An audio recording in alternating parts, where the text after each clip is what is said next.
Welcome to the Festival of Storytellers.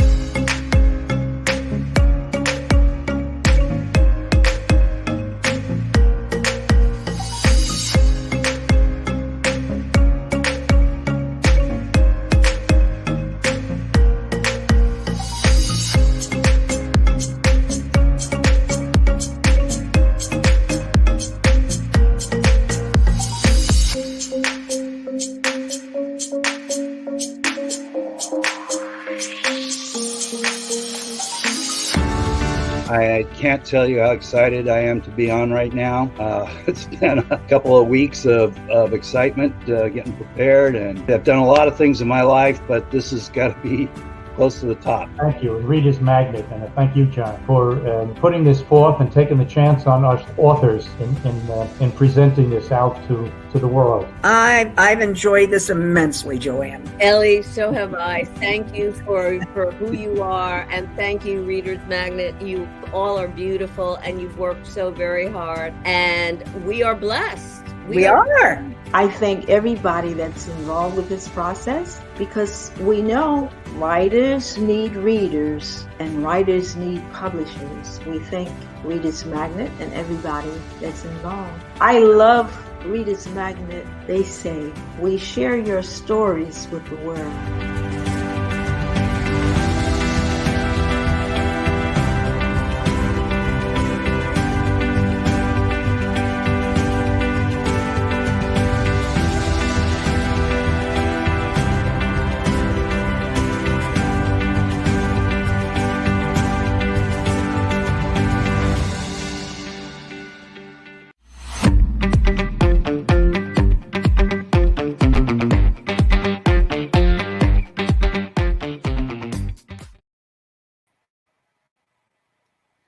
Hello, everyone.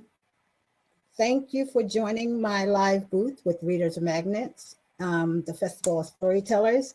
I appreciate you all for joining me. Thank you so much. I'm going to start off with my book. The title of my book is Love Has a Voice. And the subtitle is The Story Behind My Pain, the Pain Behind My Smile. I wrote this book based on my marriage for 22 years and my trying to find real love. And it wasn't like I was searching for love, but if love came, I tried to be prepared for it as best I could in my own way, not understanding that my love had conditions. You think that when you fall in love with somebody or you're in love with someone that you're going to overlook certain things, certain flaws, which we do. We tend to be so into the moment.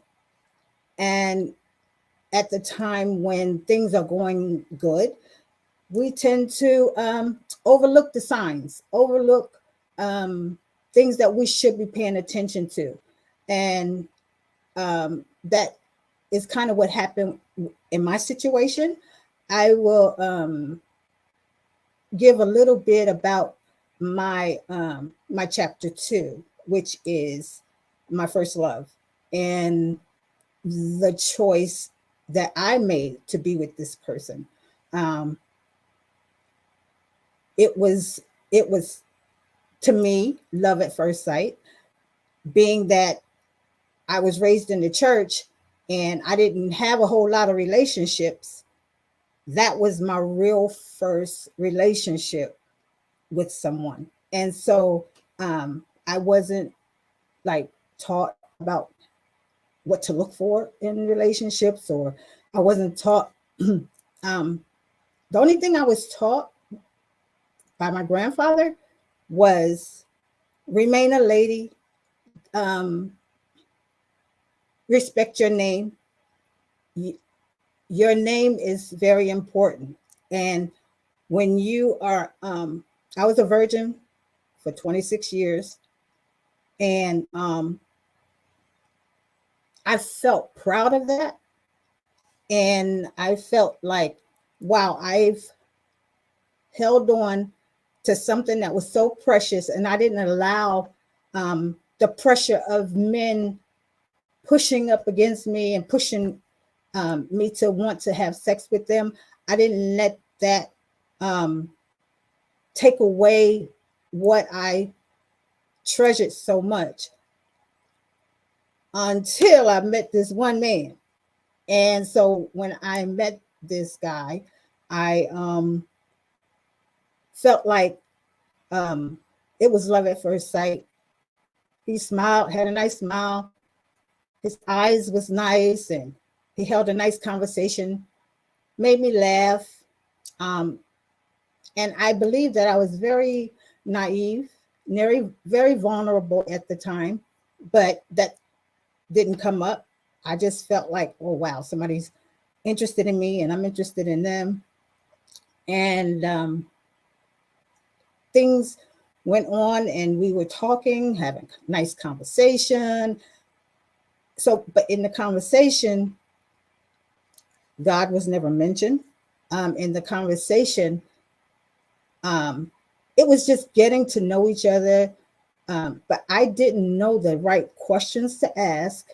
I didn't know, okay, that I should ask him, okay, if you're interested in me, what plans do you have for me? And I was just in the moment. And something that I held so sacred and so precious, I ended up making the choice, and it was me, not him. I ended up making the choice to give him my virginity because I wanted him to feel the love that I had for him, and I wanted him to reciprocate that. But his reciprocation was the fact that, okay, she's going to give me her body. She's giving me her sex. And so it's like, of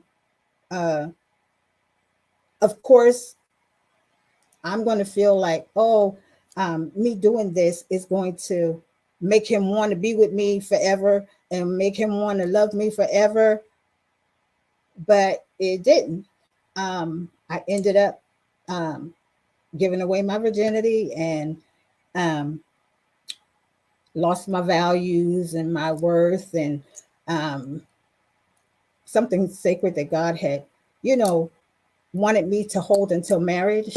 And we just kept the relationship going for a little over a year. And then all of a sudden, it was like, okay, I want to settle down. And to him, it was like, I'm not ready to settle down. So I'm like, okay, all right, if that's what you want, because his words to me were, I don't want to hurt you. I'm not ready to settle down. And you're special. And so I'm like, okay, I'll accept that, because I'm glad he didn't string me along and he didn't pretend that he loved me the way that I loved him. And being that that was my first love, it was painful. It hurt so bad. I cried so many nights and so many days and crying. And at the time, I used to ride the bus to work.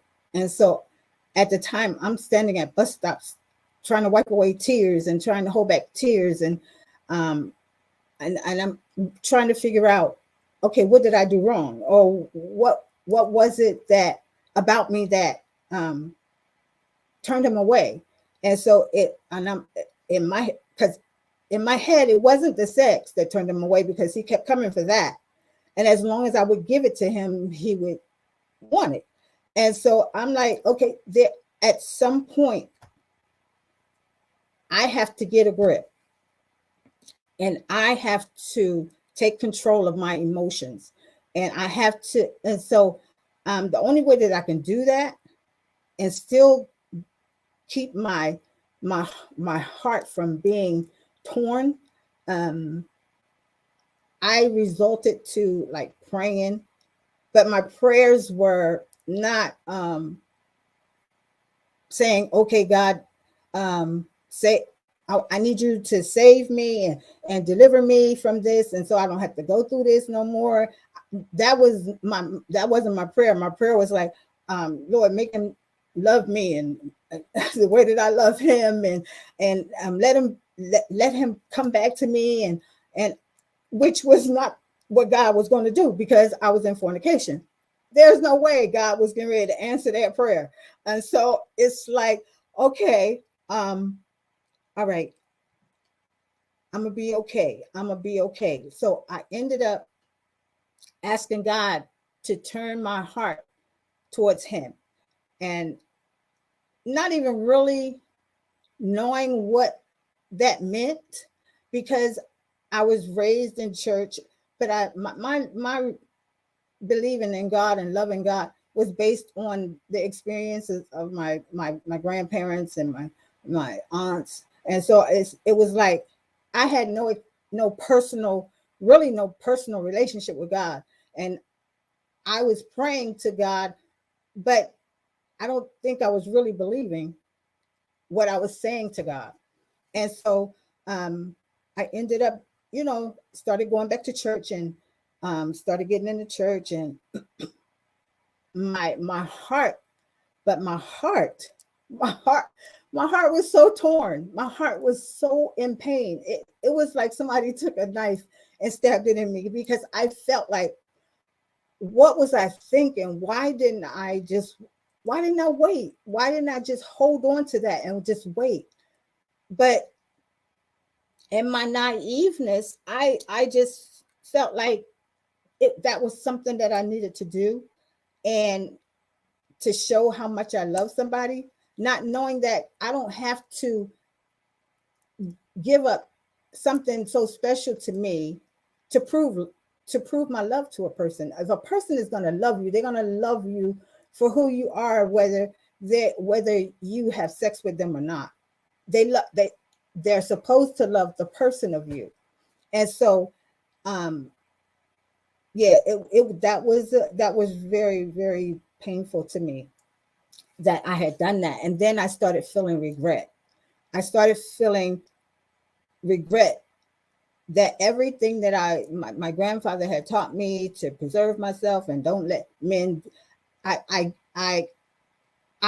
when I was planning to tell this man this, I could hear my grandfather in my head, the things that he had said, but I overrode it and I ignored it. And I'm like, I don't want to hear that right now. I don't want to think about that right now. I just want to do what I got planned in my head to do. And so I ended up doing that, and it cost me. It cost me a lot of pain. It cost me a lot of tears. It cost me a lot of my respect and what I respected in me. And so I ended up, like I said, going back to church and praying to God, and like gathering myself. And so that, and it took some time to heal from that, because of what the situation was. And it was like, okay, I didn't even wait for him to ask me for sex. I, in my fast self, went in and just gave myself to him. I can't even say he took sex from me. I gave it. And so yeah, that I didn't go, I'm not going into the details of that chapter because it's deep. And so that chapter is yeah, for the adults only. So but I just surfaced on, like trying to convey, please hold on to your virginity. Please hold on to your values and your worth. You don't have to give that up in order for somebody to expect somebody to say that they love you and they want to be with you. And so yeah, that's an experience that I wish I could take back. I wish I could take that back because it wasn't worth the pain and the heartache that I went through. And I didn't have anybody to talk to. I didn't have anybody to share with because I'm very private. And I felt like, okay, I'm just going to have to handle this on my own. I'm going to deal with this on my own, the way I know how. And so I did. I moved forward and moved on. And I told God, I said, the love that I had for him, God, I'm asking you to turn that love towards you. And I just want to be with you. I just want you. And again, not even really knowing what I was asking of God, but my heart was in the right place when I said it to God. And I believe that God heard me because my prayer was so sincere and it was honest. And it was like I just need some relief. I need some relief from what I was feeling. And I really believe that God heard my prayer, and he did bring me relief. He brought me relief to the point where I was able to be okay with what happened, and I was able to be okay that things happen, and you just move on from that. Um, so I just wanted to share a little bit of that chapter of me, my first love, me making the choice to be with this person, um, and uh, I will go into the next chapters a little bit before I get to the the marriage and the man of my life, and a little bit of what happened in that situation. Um, I hope what I said helped somebody. I hope it will help young people to think before they decide to make choices and get involved in situations. Because God is God is so real, but um, God will allow you to make the mistakes that you make if you don't include Him in the decisions that you are trying to make. Um, and so, if we just would take time and really process the plans that we have and what we're planning on doing, and the outcome, that's the big thing, the outcome, the okay, the consequences of what you just did. And so yeah, please buy my book and read my story and try to not make the mistakes that I made. We can never lose love.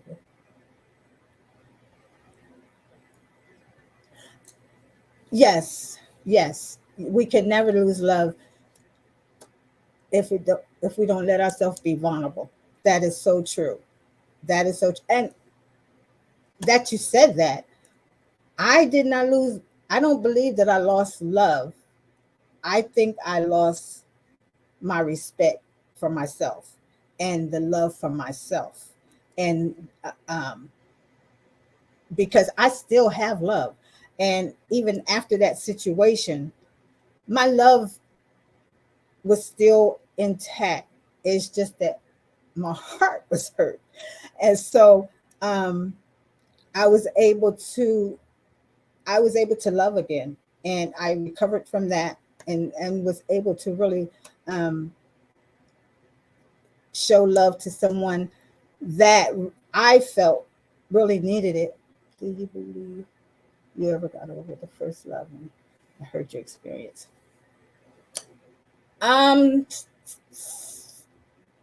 um, this person said, do you ever get over your first love? And I forgot what the last part of it was. Do you ever get over your first love? Did I get over my first love and the experience and the hurt I experienced? I did, but it took a long time.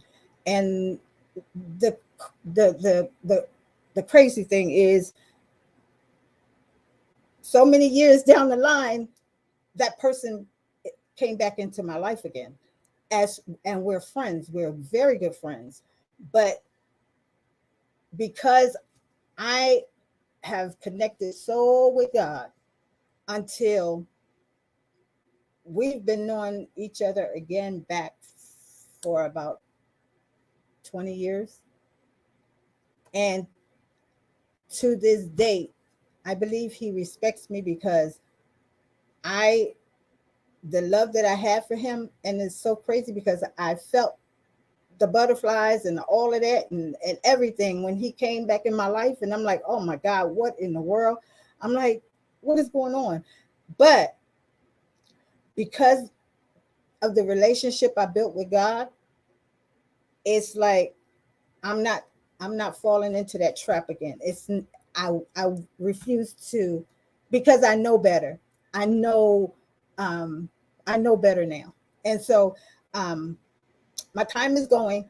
Hold on. I will connect back up with that. I wanted to answer some questions that people were asking. The answer: was there a time that you asked God why you were in that situation? No, because I knew I was in this situation. I was in that situation because of my choice. That was not God. That was all Robin. Robin wanted what Robin wanted. And so God had nothing to do with that. And it wouldn't have been even fair for me to ask God why was I in that situation, because it was a choice that I made and not a choice that God told me to do. You know what I'm saying? And so I want to answer questions that I didn't get to answer the other night when I was on live. Selena asked me, she said she loved the title of my book. And the title of my book God gave me because I wanted to share how I had love in my marriage, and the love that I had in my marriage caused me a lot of pain. And I never knew that the story behind that pain would develop into a book, but God wanted me to share that and tell people that the love, the real love of God that dwells in you, that's the voice of God. And we have to allow that voice to speak to us. We have to allow that voice to take over, and not us trying to hear from ourselves or the enemy, because the enemy will send people your way, send men your way, send women your way, and distract you from what God really has planned for your life. And so, yes. Precious asks, do you believe that love is blind? No, I do not believe that love is blind. I believe that love sees everything, but we choose to ignore all the signs that love is trying to tell us about that's negative about that person, because we want the relationship so badly. God is love. God sees all. And so if a person doesn't have God in their life and include God in their choices, then that love may be blind to that person. But life itself has a way of making you see what you should have saw in the beginning through that person. And so you become so blinded by the love that you cannot see any of the person's flaws. You just overlook them because you're in the moment. And so we have to look at the signs early, because when you have your heart all involved, everything you see in that person is going to be right. Everything. Leanie says, hi, Robin. Thank you for sharing such beautiful words. Thank you so much. All these words were inspired by God. I wouldn't even write my book. I wouldn't even start writing unless the Holy Spirit gave me what to write. In writing the book, I had to step back from it a lot. It took me 3 years to write this book because I relived all the pain. I relived all the hurt. It was like happening. And so I would step back from it and take a break from it. And I would be sitting reading it and tears just flowing because my mind would start to think, back then, why didn't I make different choices, or why didn't I make this certain different decisions? But as far as my marriage is concerned, I believe that when God has an assignment for you, and I don't believe anybody would see a marriage as an assignment, your spouse as an assignment, but my marriage was an assignment, and I had to take all of the pain and all of the wow, all the storms that came in it, and maintain my love. That's the part where I had to totally trust God, go in my closet, talk to God. And I wasn't talking to God like, oh, dissolve this marriage. I want to leave. I got to get out of here. I can't handle this. I was going to God on behalf of my husband saying, God, touch his mind in the name of Jesus. God, I ask you to deliver him from whatever pain that he's feeling, whatever that's dark in his life. You brought me into life to be light. Let my light shine so that he can see you, because my husband was bitter with God. He was angry with God because at 3 years old, my husband was molested. And it's crazy because when we dated for a year, and my husband told me that he was molested, but in my mind, I didn't ask questions. He just told me he was molested like it happened one time and that's it. He never showed no signs of having issues. He never showed me no signs of any setbacks in his mind. Nothing. I tell, my 1 year dating should have been my marriage, because the person totally changed. And to me, I felt like he took my choice away from me to decide whether I was willing to stay with him and be with him and handle that. And so he took my choice away from me. And so, which I felt he did. But yes, my story is very, very, it's hard. And the Lord had me to write the book so that it could help heal other relationships and any young people who may be wanting to get married and wanting to be in love. It will help you notice the signs and like pay attention to your mate. Don't just ignore what the signs that you see because you want to stay in that relationship with that person. Don't overlook the signs. And I say sometimes cause them to do something. See if they get angry. See if they get upset with you. See if they will hit you. You need to know before you get totally involved and get your heart all involved. And then all of a sudden, a whole nother person shows up that you didn't see or that you didn't expect. My time is coming. Thank you so much for listening. Thank you for joining me. I pray that my words penetrated your heart and that you felt what I was saying. And I give all the glory to God. I honor him. I'm so humbled to be presented here on this live. Thank you, Readers Magnet, so much for giving me this opportunity. I appreciate it so much. And I pray that my next live will be on Monday at the same time, 6:30 to 7. And I will be on again Tuesday from 6:30 to 7. And then after that, I will be in New York at the library, the New York Library book event. So thank you so much. I appreciate you all. And I pray that you go buy my book, Amazon.com, BarnesandNobles.com. You can email me at robinwelch60 at comcast.net. I'm on Facebook at Robin Welch. Thank you. Thank you so much.